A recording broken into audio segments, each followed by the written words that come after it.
You wouldn't think those two go together, but researchers around the world have been obsessed with studying human intimacy. Some of their experiments, shocking, brilliant, or just totally weird.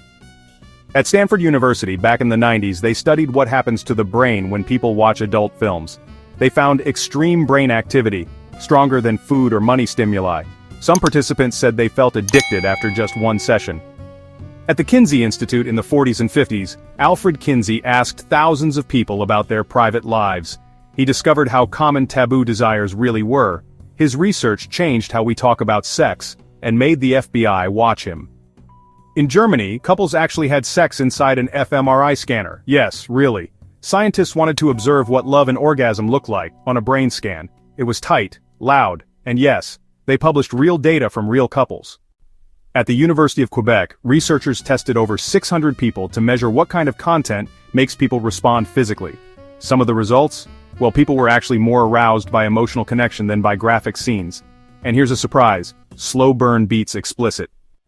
Turns out studying sex says more about humanity than you'd expect. What we want, fear, and feel, it's all there in the data.